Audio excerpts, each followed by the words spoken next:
saya tidak menutup ruang pada siapa yang tidak setuju dengan apa yang kami sampaikan, silahkan dibantah dengan referensi, dibantah dengan argumentasi, bukan dengan caci maki. Kita akan membahas dan membuktikan bahwa dengan buku ini ternyata salafus saleh juga bertakwil. Nah, buku ini jawaban telak bagi orang-orang yang memandang takwil itu bid'ah, takwil itu bukan ajaran salafus saleh. Kata siapa? Ayo kita biasakan membaca ya. Di dalam buku ini ada banyak sekali riwayat dari sahabat, dari tabi'in, dari ulama salafus saleh, Imam Tabari, Imam Bukhari, Imam Nawawi, Imam fulan. Mereka semuanya memandang takwil itu bukan sesuatu yang bid'ah. Takwil itu merupakan ajaran dari salafus saleh juga, dan bukti-buktinya ada. Tentu kita harus tegaskan ya bahwa sebetulnya kalau dipilih mana antara tafwid dengan takwil, mana yang lebih selamat gitu ya, aslam, yang lebih selamat adalah mazhab tafwid. Jadi kalau ada ayat-ayat yang bunyi lahiriahnya menunjukkan persamaan antara Tuhan dengan makhluk, ulama Ahlussunnah wal Jamaah, satu kelompok dari Ahlussunnah wal Jamaah memilih sikap menyerahkan makna yang sesungguhnya kepada Allah dengan tetap menafikan makna zahirnya. Ada kata wajah misalnya dalam Al-Qur'an. Itu kan makna zahirnya seolah-olah itu anggota tubuh. Nah, ulama Ahlussunnah yang bermazhab tafwid mengatakan apa makna wajah? Allahu a'lam, tapi yang jelas bukan wajah dalam arti anggota tubuh. Ada kata yad yang suka diartikan tangan. Apakah itu arti Allah punya tangan? Enggak. Tapi apa makna yad? Allahu a'lam. Begitu mazhab tauhid, menyerahkan maknanya kepada Allah, tapi dengan tetap menyucikan sesuatu yang tidak layak bagi Allah Subhanahu wa taala. Begitu.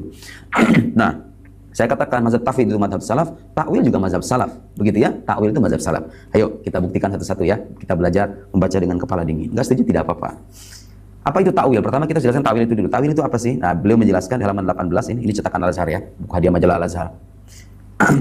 Ta'wil ibarat an sirfil ma'na dhahir min al-lafaz ila ma'nan akhar an sarf afwan. Ana ta'wil ibarat an sarfil ma'na al-dhahir min al-lafaz ila ma'nan akhar yahtamilu al-lafaz wa ya'duduhu. Memalingkan makna zahir dari sebuah lafaz kayak tadi itu. Lafaz wajah, lafaz yad bisa artikan tangan. Makna zahirnya kan tangan, makna zahirnya wajah. Begitu ya. Atau bisa dalam hadis yanzilu rabbuna, turun. Makna zahirnya kan turun itu artinya pindah. Memalingkan makna zahir dari sebuah lafaz ke makna yang lain yang masih dicakup oleh lafaz itu dan dikuatkannya. Nah, ketika ada ayat yang menunjukkan seolah-olah ada persamaan atau seolah-olah Tuhan itu memiliki anggota tubuh, maka mazhab salaf yang lain adalah bertakwil. Artinya memalingkan makna zahirnya, kemudian menyebutkan makna lain yang masih dicakup oleh lafaz itu. Yad misalnya, tangan. Takwilnya apa? Qudrah, kekuasaan. Menyampaikan hal ini kenapa? Karena sebagian ahlul bidah yang mereka menyatakan bahwasanya mazhab salaf, dan ini persangkaan salah mereka terhadap mazhab salaf. Kata mereka, para salaf dahulu, sahabat dan para tabi'in, kalau sudah datang pada ayat-ayat sifat, mazhab mereka, pendapat mereka adalah mazhab tafwid. Jadi saya ingin ingatkan, dalam menafsirkan ayat-ayat sifat ada 3 cara penafsiran. Penafsiran pertama, penafsiran yang benar, yaitu menafsirkan sesuai dengan zahir ayat tersebut, sesuai dengan zahir hadis-hadis tersebut, tetapi dengan menafikan adanya tasbih, tidak boleh sama, dan menafikan tidak boleh menentukan bagaimananya ya. Seperti tadi kita menyebutkan tentang bahwasanya Allah Subhanahu wa taala punya tangan. Kita mengatakan dalam Al-Quran disebutkan Allah punya tangan. Bagaimananya kita tidak tahu, karena kita tidak tahu bagaimana zat Allah. Dan tidak boleh kita menyatakan tangan Allah sama dengan tangan makhluk ya. Karena tidak boleh menyamakan antara Tuhan dengan makhluk. Ini cara penafsiran yang benar, dan ini yang ingin kita sampaikan pada kesempatan kali ini. Kemudian penafsiran kedua adalah mazhab tafwid. Tafwid artinya menyerahkan ilmunya kepada Allah. Maksudnya apa? Tatkala datang ayat-ayat sifat, maka seakan-akan ayat sifat tersebut, kalau kita boleh katakan, datang dalam lafaz x, yaitu kita tidak tahu sama sekali maksudnya apa. Seperti datang kalimat tangan, nggak tahu maksudnya apa, karena ini ayat sifat. Kalau datang kalimat misalnya istiwa saya nggak tahu maknanya dalam bahasa Arab, saya nggak ngerti sama sekali. Kenapa? Seakan-akan lafalnya apa? X. Paham? Ini namanya madhab tafwid. Madhab yang ketiga yang dilakukan oleh orang-orang yang menyimpang zaman sekarang adalah mazhab takwil. Setiap datang ayat sifat mereka tolak, kata mereka, oh ini maksudnya bukan maksudnya tangan, tapi maksudnya adalah kekuatan, maksudnya adalah nikmat ya. Gitu ya. Allah berada di atas ars, maksudnya bukan berada di atas ars, tapi maksudnya menguasai ars ya. Dan ini akan kita sampaikan tentang kebatilan mazhab ini. Jadi 3 mazhab dalam menyikapi sifat-sifat Allah ada 3. Yang pertama, dan ini adalah mazhab yang benar, adalah mengikuti zahirnya tetapi dengan tidak menyamakan dengan makhluk dan tidak membagaimanakannya. Yang kedua, menganggap lafal-lafal ayat-ayat sifat tersebut tidak ada maknanya sama sekali, artinya maknanya yang tahu hanyalah Allah. Sehingga bagi kita seakan-akan lafalnya x. Ya, padahal tulisannya istawa, tapi kalau kita baca harus bacanya apa? X. Kemudian yang ketiga, mentakwil. Oh, maksudnya bukan begini, tapi maksudnya begini. Oh, maksudnya bukan begini, tapi maksudnya begini. Nah, sebagian orang-orang Asy'ariyah menuduh bahwasanya para salaf dahulu, mereka tatkala bertemu dengan ayat sifat, mereka mengikuti mazhab tafwid. Mereka tidak ngerti maknanya sama sekali. Jadi ini kita bantah. Buktinya kita menukil perkataan Ibnu Mas'ud radhiyallahu taala anhu tatkala dia menafsirkan kalimat samad, dia jelaskan maknanya. Namanya as-samad adalah, kata beliau, as-sayyid alladzi qad intaha su'daduhu. Namanya samad adalah pemimpin yang telah sampai pada puncak kesempurnaan kepemimpinannya. Berarti Ibnu Mas'ud paham enggak makna kalimat samad? Paham. Dia tidak menganggap kalimat samad sebagai XXXX sebagaimana yang dituduhkan. Ya.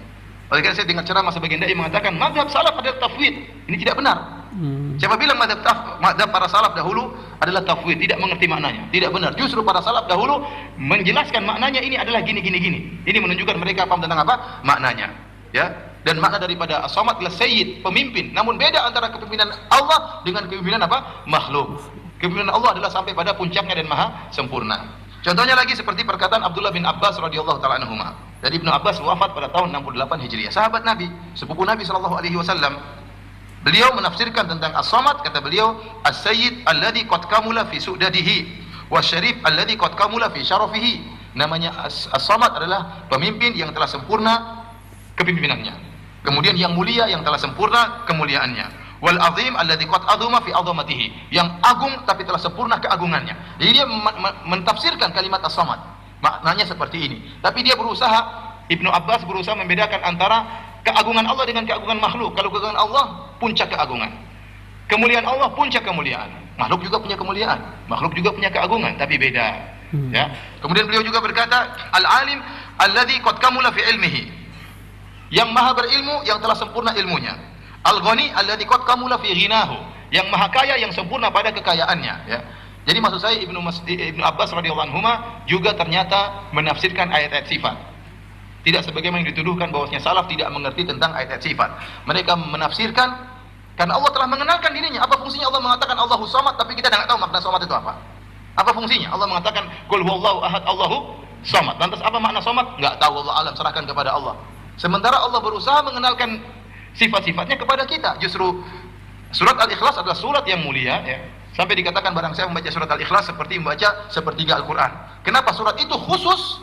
Dikatakan surat Al-Ikhlas, kenapa? Dia khusus dimurnikan untuk mengagungkan Allah Subhanahu wa taala. Oleh karena dari awal surat sampai akhir tentang keagungan Allah. Qul huwallahu ahad, Allah Maha Esa. Allahus Samad, yang sempurna kepemimpinannya. Lam yalid wa lam yulad, tidak melahirkan dan juga tidak dilahirkan. Wa lam yakul lahu kufuwan ahad, dan tidak ada sesuatu pun yang sempurna sama dengan Allah.